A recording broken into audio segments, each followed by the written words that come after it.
What else are you hearing from the palace tonight about Princess Catherine's condition, not to mention the timing of this announcement? The words did not arrive like a public statement. They arrived like a door closing. Princess Anne and William stood at the center of a private royal crisis, carrying news no one inside the palace wanted to say aloud. Princess Kate's condition had changed, and the decision was no longer about appearances. It was about protection, duty, and the terrifying moment when the monarchy had to admit that strength has limits. Before we go deeper into what this really means for the royal family, make sure to subscribe so you don't miss a single update. William stood in the private room with the statement in his hand, but the words looked too smooth for what they carried. Princess Anne watched from across the table, her face steady, her silence sharper than command. The confirmation came through a recorded family briefing prepared for the household, a controlled message explaining that Princess Kate had suffered a serious setback in her recovery, and that her medical team had advised a full withdrawal from royal duties. Royal duties means appearances, charity work, ceremonies, and family responsibilities senior royals carry for the crown. That was why this moment mattered. Kate was not stepping away from one event. She was being protected from public expectation. The prince lowered his eyes to the official draft and read the gentler version the palace had prepared. It spoke of rest. It spoke of adjustment. It spoke as if time alone could make the truth less painful. Anne heard it, and she understood what had been done. The seriousness had been wrapped in softer language. The fear had been hidden behind polish. William folded the paper in half, placed it flat on the table, and said quietly that Kate would not be used as a symbol of strength while she was still fighting to regain her own. Anne did not interrupt him. She let the future king sound like a husband, because that was exactly what the room needed. The closed door made the announcement feel heavier. Anne's presence proved this was no longer only a family worry. It had become a monarchy-level decision about how far the palace could go in asking one woman to keep standing. William knew the public would notice every empty chair, every cancelled appearance, every silence where Kate's name should have been. Anne knew something else. Someone inside the family had known the truth before the final confirmation, and someone had still wanted the softer version to survive. But before the palace could face the world, Anne and William had to face the people closest to Kate, and not everyone was prepared for what her absence would reveal. Behind every royal announcement, there are names the public knows and emotions the public never sees. Kate was not just a princess in recovery. She was a wife, a mother, and a future queen whose silence had become louder than any speech. William carried the news like a wound. Anne carried it like a command. And inside the palace, everyone understood that this moment would test more than health. It would test loyalty. William entered the sitting room before anyone else and found Kate's schedule open on the table, every appearance crossed out by hand. A royal announcement is the formal message the palace gives to explain a major decision. But this one mattered because it touched the family's future, not just 1 week of public events. A future queen means the woman expected to stand beside the future king and help carry the monarchy's next chapter. That was why Kate's condition shook him so deeply. If she stepped back, the crown could survive. But if she was pushed too far, the family could lose something far more precious than a date on a calendar. Anne came in quietly and saw the page before William could close it. She did not ask what had happened. She already knew. The cancelled engagements were too neat, too sudden, too carefully arranged to be routine. For days, aides had been moving Kate's name away from receptions, charity visits, and private preparation sessions, but only a small circle understood the truth behind the removals. The trusted elder looked at the prince and felt a familiar anger rising. The palace instinct had returned. Manage the image first, protect the person second. William stared at the empty chair across from him, the chair Kate should have taken for the family briefing. He tried to speak, but the pause stretched long enough for Anne to understand the fear behind it. He had personally canceled a private preparation session that Kate had insisted she could still attend, and that decision had cut deeper than any public duty. She had wanted to prove she could keep going. He had wanted to believe her. But love sometimes means hearing the pain behind someone's courage. Anne placed one hand on the back of the chair and told him that strength was not the same as sacrifice. William listened, but the words did not free him. They only sharpened what he already knew. Kate had tried to stop the announcement from sounding too serious. Not because she was careless, but because she feared becoming a burden. And that fear, hidden beneath her grace, was about to lead them back to the moment when everything changed. Every royal crisis has a moment people later revisit with regret. A word that should have been heard. A pause that should have been noticed. A gesture that looked small until it became impossible to ignore. For Kate, the turning point came during a private Windsor charity reception, when she tried to stand through a formal greeting line and suddenly gripped William's arm with a force that told him the truth before anyone said it. Kate had insisted on attending because she wanted control over her own return. The Windsor charity reception was a private royal gathering held at Windsor, meaning a closed event arranged away from the public crowd, but still important to the palace's sense of duty. That detail mattered because the event had been chosen carefully. It was meant to feel safe, calm, and manageable. It was supposed to prove that Kate could slowly step back into royal life without the pressure of cameras, headlines, or a full public schedule. Instead, it became the moment everyone later feared they had misunderstood. William stood beside her as she greeted each guest, and at first, he allowed himself to believe the careful plan was working. Kate smiled with the same grace people had always expected from her, but the prince knew the difference between strength and strain. He saw it before anyone else did. A slight change in her breathing, a pause before the next handshake, a flash of effort she tried to hide because she did not want her children, her family, or the country to see her as fragile. She lowered her hand from a guest's handshake, reached toward William's sleeve, and whispered that she needed a moment. The prince changed instantly. His public calm disappeared beneath the shock of a husband who understood that something had shifted. He turned her away from the room, but the damage had already been done. Anne had seen it too. She watched a senior aide make a small signal for the reception to continue, as though nothing had happened, and that gesture stayed with her. To the Princess Royal, it said everything. The machine was still moving. The person at the center of it was still being asked to keep pace. A private medical consultation followed after the reception, and the conclusion came with brutal clarity. Kate had to stop all duties immediately.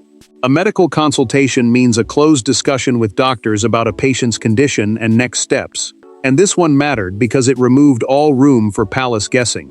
Yet the confirmation did not come at once. The palace delayed. The message was softened. William grew colder with every careful phrase. Anne grew quieter, which was worse. What happened at Windsor could have remained a private warning, but once the palace tried to soften the truth, Anne's patience ended. There are moments when royal discipline becomes unbearable.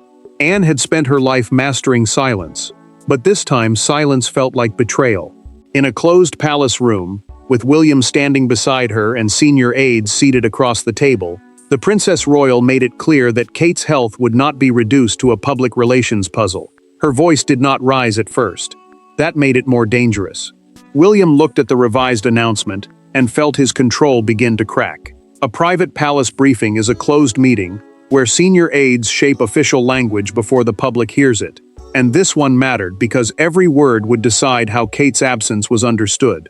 If the message sounded too light, people would expect her back too soon. If it sounded too severe, the palace feared panic.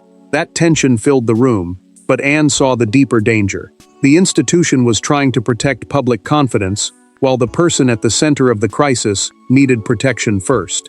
Anne listened as one senior aide called the withdrawal a temporary adjustment. William's jaw tightened. The prince knew what those words would do. They would keep pressure alive. They would leave room for speculation, hope, impatience, and demands for Kate to appear before she was ready.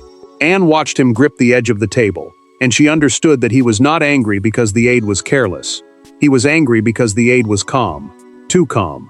As if his wife's condition were a sentence to polish, not a life to guard.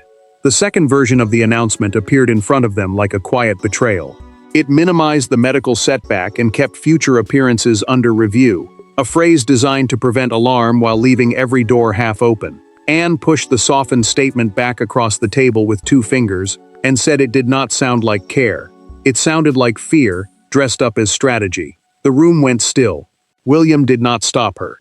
He had already made his own choice. The prince then revealed the truth no one could soften. Kate had already been told by doctors not to resume duties. A medical directive means clear professional advice from doctors, not a palace preference.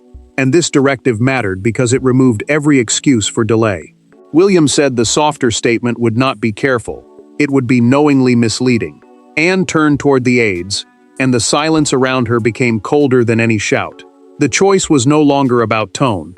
It was about loyalty. Protect the monarchy's image, or protect the woman expected to help carry its future. But the confrontation exposed an even bigger truth. The power to decide Kate's future was no longer sitting with the press office. Power inside the monarchy rarely announces itself. It moves through signatures, phone calls, canceled meetings, and the cold authority of someone refusing to be rushed. After Anne's stand, the balance changed. William was no longer pleading for privacy. He was claiming authority over his family's boundaries. Anne was no longer advising from the side. She had become the shield between Kate and a machine that had forgotten how much one woman could carry. William took control with a calm that unsettled the room. The public schedule is the official list of royal appearances, visits, ceremonies, and duties prepared in advance. And this schedule mattered because it told the world who was still standing and who had stepped back. Kate's name had once given those pages warmth and balance. Now the prince ordered that every future appearance tied to her recovery be removed until her doctors, not palace pressure, said otherwise. Anne supported him without hesitation, making it clear that the family had to accept a complete pause, not a symbolic half-return designed to comfort the public. Charles read the revised confirmation in silence, and the paper seemed heavier in his hands than any order of state. The king understood the risk. If Kate disappeared from the calendar for months, people would know the setback was serious. If the palace tried to hide that truth, trust would suffer even more. He placed the paper on his desk, removed his glasses, and asked William whether Kate knew how far the decision went. The future king answered softly that she knew, but she had still tried to apologize. Anne looked away for a moment, because that apology cut through every layer of royal control. Kate had not complained.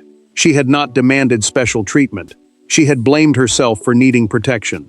William carried the burden of disappointing the public. But beneath that burden was something darker.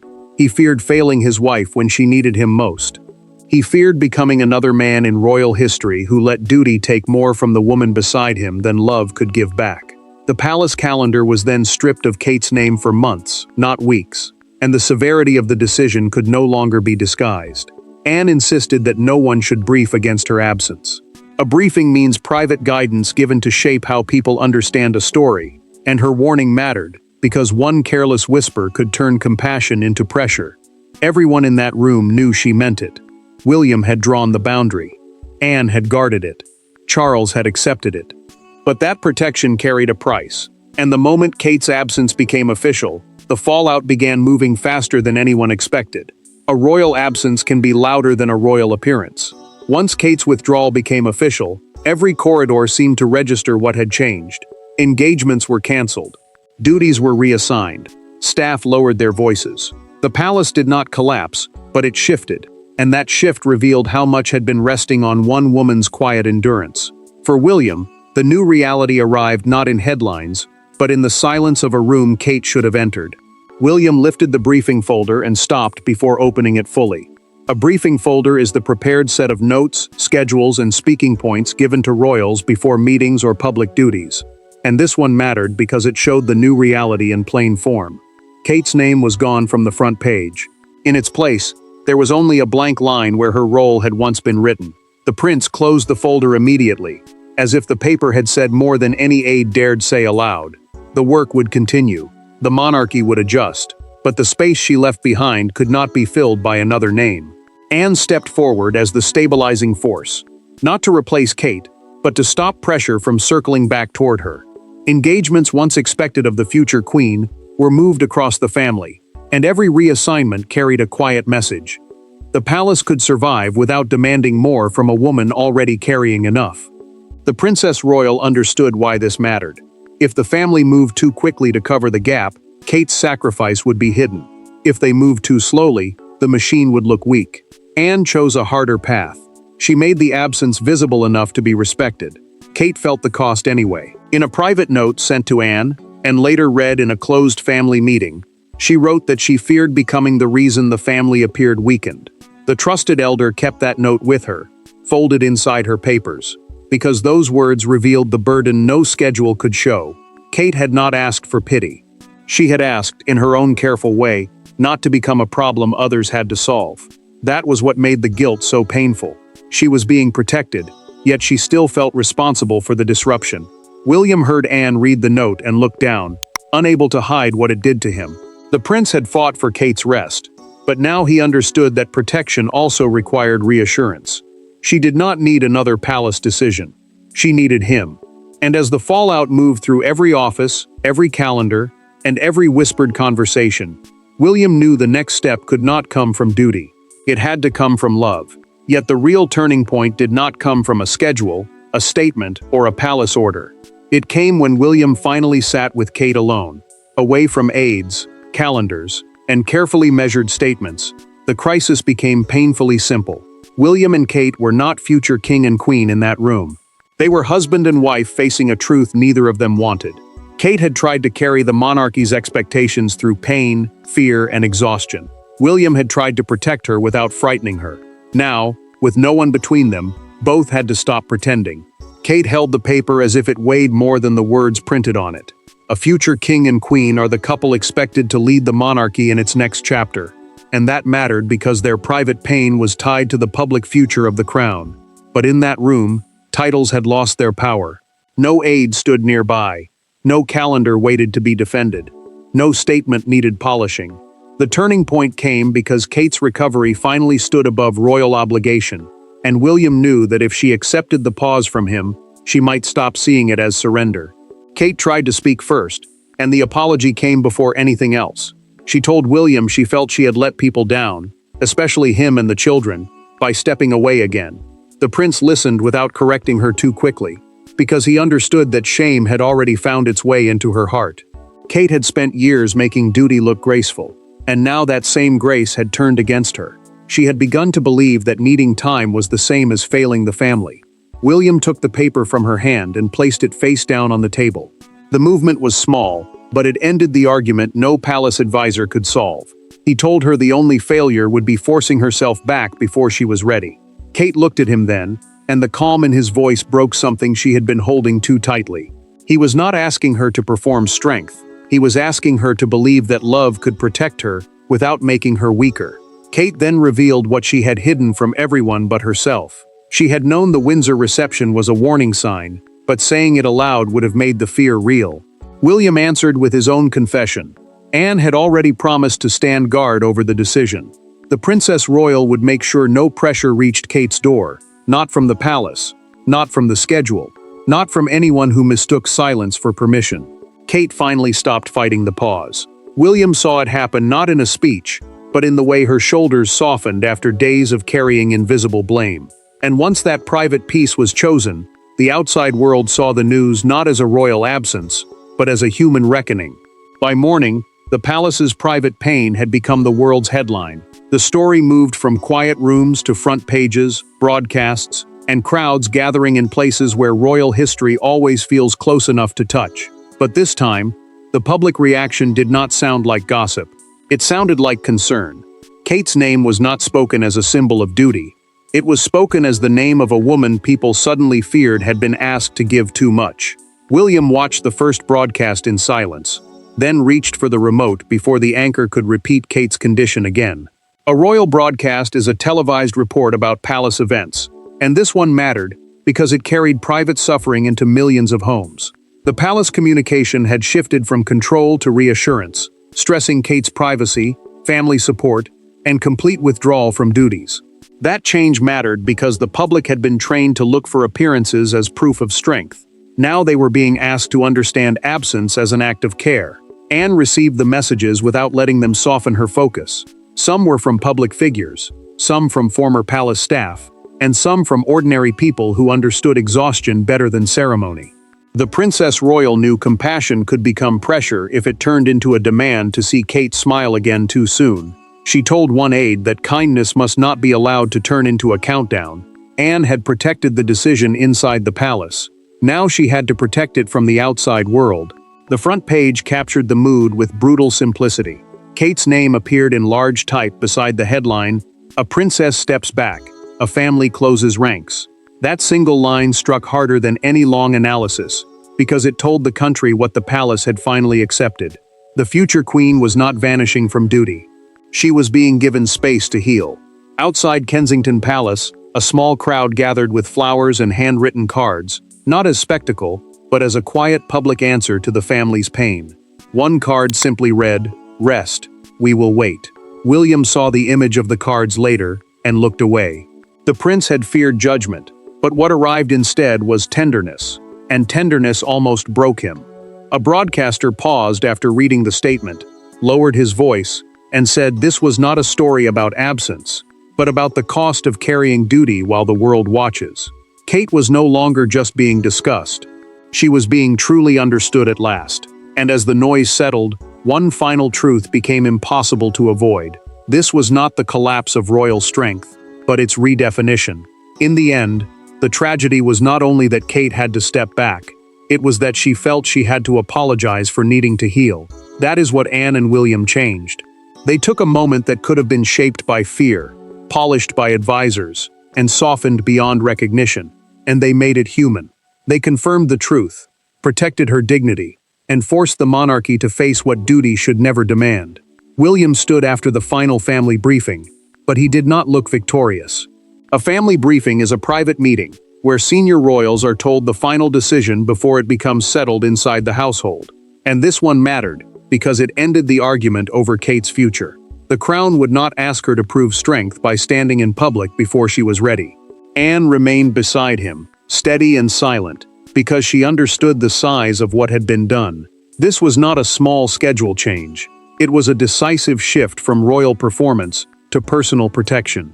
Kate's extended withdrawal became the moment the palace could no longer pretend that endurance was always noble. Royal performance means the public face of duty, the smiles, appearances, and ceremonies that keep the monarchy visible. But care had finally overtaken appearance. William was no longer just the prince managing a crisis. He was a husband who refused to let duty consume the woman he loved. Kate had given the monarchy grace for years, and now the future king gave her something back: permission to stop carrying everyone else's expectations. Anne emerged as the moral backbone of the family, not because she spoke the loudest, but because she would not let cold palace machinery move over a weakened woman. The Princess Royal had seen the danger clearly. The institution wanted calm. The press office wanted control. The public wanted answers. But Kate needed peace. Anne stood beside William after the briefing, placed a hand briefly on his arm, and said nothing. She did not need to. The decision had been made. Kate would be protected. The hidden truth of the crisis was simple and painful. Kate's absence revealed her importance more powerfully than any appearance could have. The monarchy learned that people could accept vulnerability when it was handled with honesty, dignity, and visible loyalty. The crown did not look weaker because Kate stepped back. It looked more human because William and Anne refused to make her suffer for its image. There is no unresolved ending here. The tragic news changed the palace, but it also revealed the one truth the monarchy could no longer hide. Kate was no longer treated as a symbol required to stand at all costs. She was protected as a person. And in that choice, love, not image, became the true measure of the crown's humanity. Thanks for watching. Please don't forget to like and subscribe, and we will see you in next one.